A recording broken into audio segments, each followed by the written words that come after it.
Bonjour à tous, bienvenue sur cette chaîne. Comme d'habitude, pensez à vous abonner, à commenter, à liker, à partager. Je vous dis merci d'avance. Alors, il y a quelques mois, devant la presse, M. Alain-Claude Billy-Binze disait ceci. Et l'après-pétrole, c'est déjà là.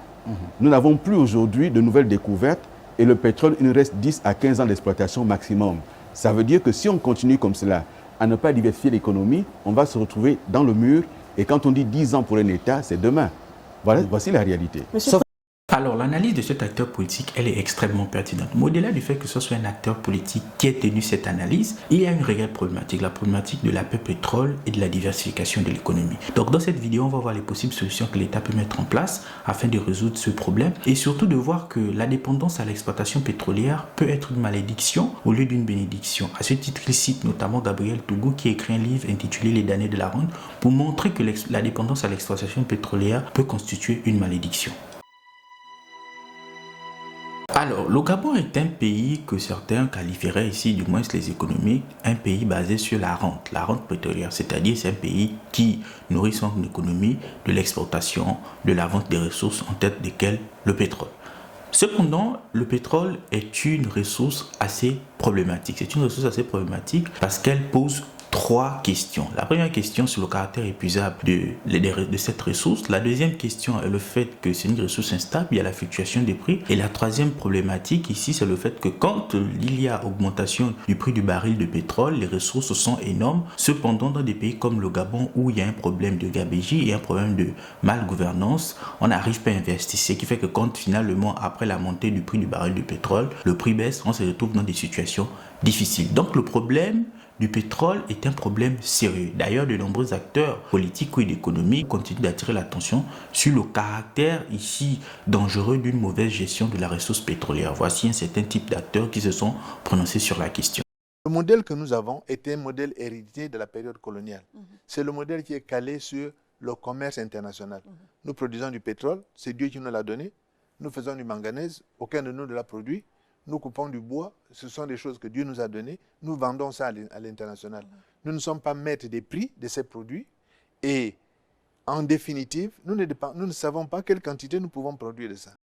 Depuis maintenant 60 ans, sinon un peu plus, continue sur son territoire une économie héritée du modèle colonial, c'est-à-dire la rente. Et cette économie de rente, je rends encore hommage ici à un compatriote gabonais, Gabriel Tougou, qui a bien décrit dans un livre qu'il a publié récemment la question des damnés de la rente. Cette économie de rente n'a pas permis à notre pays de se développer. Et donc, de ce point de vue, nous devons reprendre en main notre économie et engager une stratégie de diversification d'économie. Et aujourd'hui, on vous montre bien que certains champs sont à sec. On ne peut plus rien trouver, notamment sur la Sala. Ensuite, là, il y a Tullow. Quand vous avez encore une fois un industriel important qui s'en va, demain, ce sera Total qui s'en ira également, parce qu'il n'y a pas de nouvelles découvertes. Alors, donc le pétrole est une ressource problématique. C'est une ressource problématique parce qu'il faut savoir mieux la gérer. Donc ici, j'ai identifié trois problèmes. Donc on va essayer ici à chaque fois d'explorer chaque problème et de voir en quoi il constitue un danger ou du moins quelles sont les caractéristiques qui font en sorte que le pétrole, au lieu d'être une bénédiction, devienne une malédiction.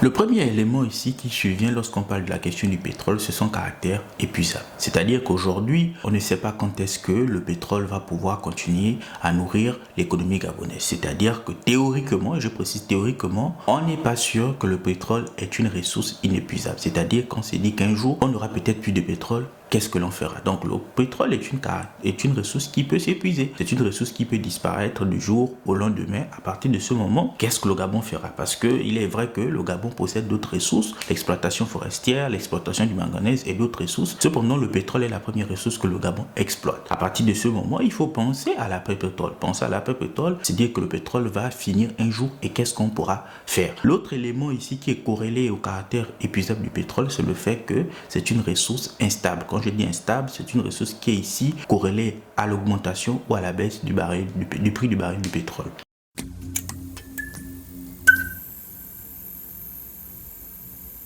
Alors, le pétrole, comme je l'ai dit, est une ressource instable. C'est une ressource qui dépend de l'augmentation ou de la baisse du prix du baril de pétrole. À ce moment, c'est une situation qui met l'État dans une position complexe. C'est-à-dire que si aujourd'hui le prix du baril du pétrole augmente, c'est très bien. On a des ressources, etc.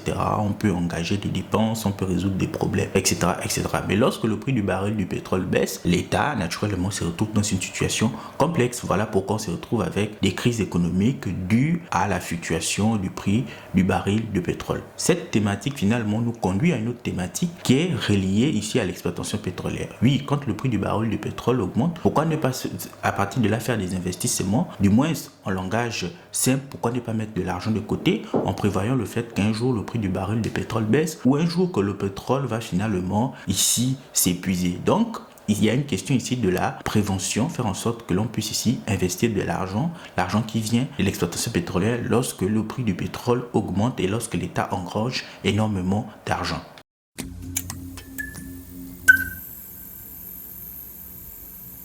Donc cette analyse finalement pose la question de la gestion des ressources de l'État. Ressources en tête desquelles on a le pétrole. Est-ce que lorsque le prix du baril du pétrole augmente, l'État est capable de faire des investissements stratégiques pour prévoir une potentielle baisse ou pour prévoir un potentiel épuisement de la ressource, c'est-à-dire le pétrole? Parce qu'on constate finalement qu'il y a de la gabegie, il y a de la mauvaise gouvernance, il y a ici de la corruption lorsque le pétrole ici rapporte énormément d'argent. Donc ça pose une question de transparence, ça pose une question de transparence pour savoir où va l'argent du pétrole. Comment sont utilisées les ressources pétrolières lorsqu'elles rapportent énormément d'argent à l'État? Est-ce que l'État fait des investissements pour pouvoir ici prévoir finalement une possible baisse du prix du baril de pétrole ou un possible épuisement de l'extraction pétrolière? À partir de là naît une question qui me semble être pertinente. Il s'agit ici de la diversification de l'économie. Puisqu'on sait que finalement le pétrole est une ressource épuisable, c'est une ressource qui fluctue et c'est une ressource lorsqu'elle arrive, elle suscite ici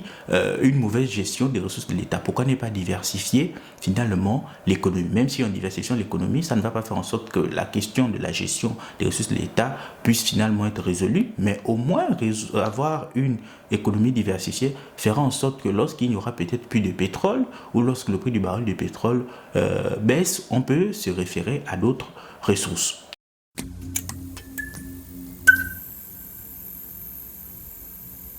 Pour moi, la diversification de l'économie gabonaise pour pallier une potentielle baisse du prix du baril du pétrole ou un potentiel épuisement de l'extraction pétrolière, je cible deux domaines, le tourisme, l'écotourisme principalement et surtout l'agriculture. Parce que ce sont deux domaines finalement qui peuvent permettre à l'État d'engranger des bénéfices mais qui sont aussi négligés. Lorsqu'il s'agit de l'écotourisme, on a notamment les parcs nationaux.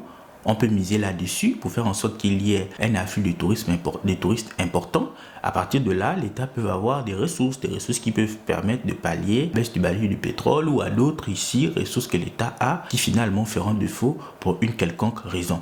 L'autre élément que je mets en avant ici, c'est l'agriculture. Le Gabon est un pays qui est couvert à près de 85% de forêt, donc ça veut dire qu'on a de la terre, on peut ici se donner à l'agriculture, mais cela doit se faire de sorte qu'on puisse mécaniser l'agriculture et qu'on puisse ici entamer des procédés, créer des lycées pour pouvoir former des jeunes qui auront la vocation d'aller travailler la terre. Donc voilà pour moi les deux solutions que l'État peut explorer dans l'objectif de pallier la baisse du prix du baril du pétrole ou l'épuisement du pétrole. Il est vrai que la deuxième solution que j'ai proposée, c'est-à-dire ici l'agriculture a été explorée par des gouvernants, je parle notamment du fameux programme Graines. Cependant, ça a été mal géré. Peut-être qu'ici, la thématique qu'on peut fondamentalement mettre en avant, c'est la gabegie.